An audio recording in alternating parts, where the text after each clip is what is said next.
Hi everyone and welcome back to the Overtake GT.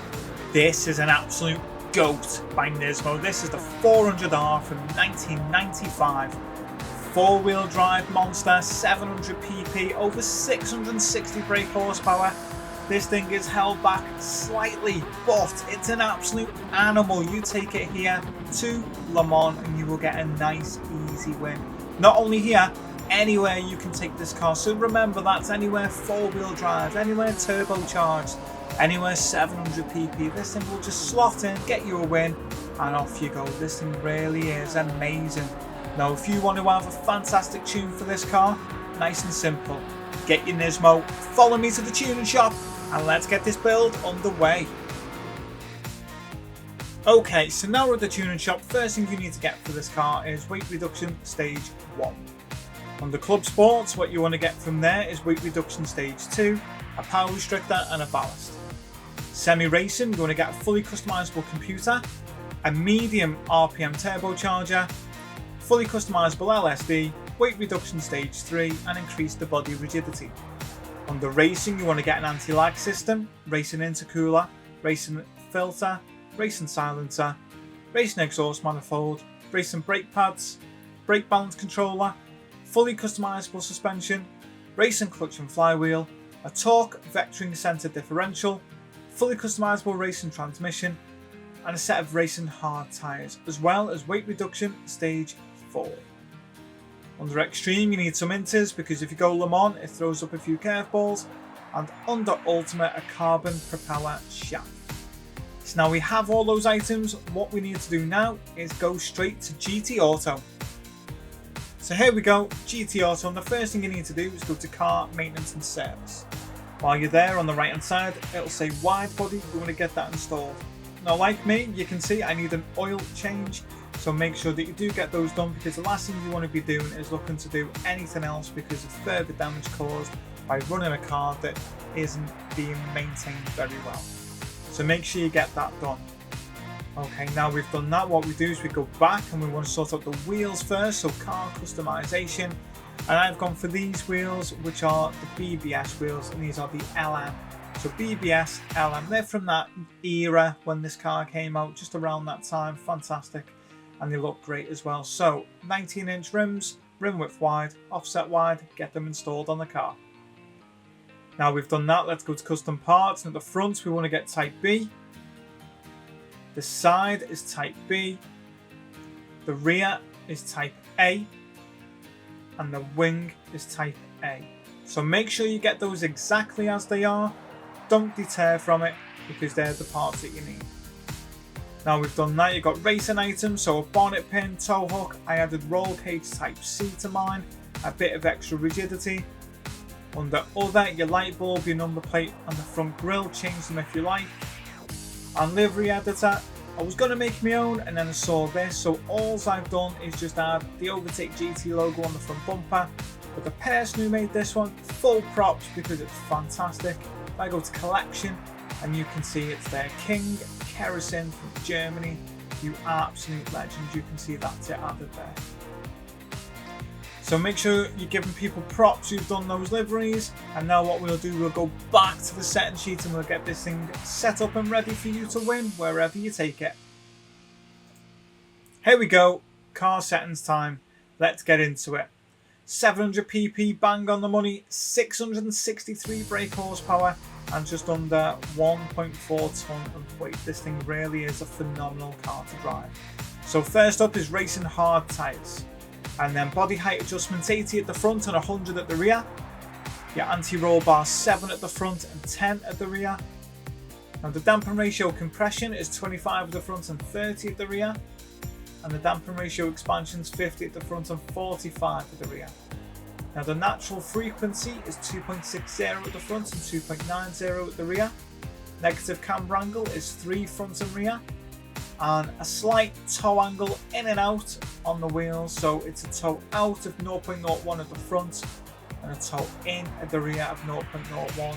I just, for my setup and the way it was for me, it just added a little bit of extra stability on the long straights, especially somewhere like Mulsanne, hard braking and into the corners. It just felt a little bit easier that way. So not too much but it just meant a little bit better for you to control. Initial torque 5 front and rear, acceleration sensitivity is 20 front and rear, and braking sensitivity is 10 front and rear. Now if you're struggling to get it stopped, you can change this up to 20 maximum, and then that way the car will stop a lot more. Just please be a bit mindful, because the last thing you want to do is suddenly hit the brakes and induce snap braking, so it wouldn't go any higher than 20. On the torque vectoring center differential, I went for a 45-55 split, although a 50-50 split runs just as good, so again, up to you. Now on the aero, it's 117 at the front and 329 at the rear. Your ECU is 99%. It's a 200 kilogram ballast position in -18, and your power restrictor stays at 100%. Transmission, set that to 340 on your automatically adjusted top speed, and make these manual adjustments. First gear is 1.900, second gear is 1.354, third gear is 1.032, fourth gear is 0.835, and fifth gear is 0.690. Now that's a final drive of 3.950, and this thing easily in fuel map 1, it's over 200 miles an hour on the Mulsanne straight. It is phenomenal. Revving at 8,000 RPM, it sounds amazing, especially in cockpit view. What a place to go.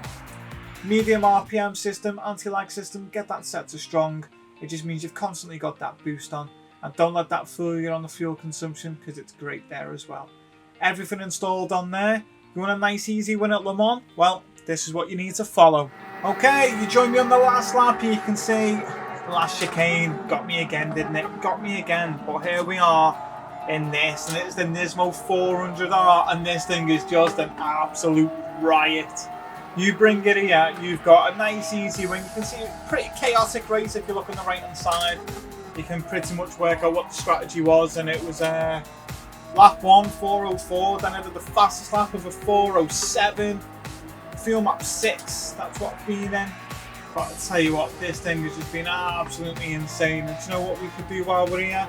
We could probably bump it all the way down to fuel map 1 and just give it a good push. Now my fastest lap fuel map 6, like I say, it's probably going to be a 404 from a previous attempt that I've done here. This is just fine tuning, but a 404, I think if you're anywhere in and around that, you're doing very well in this car. But this thing is so much fun just to enjoy and laugh. And tell you what, the sound it makes is incredible as well.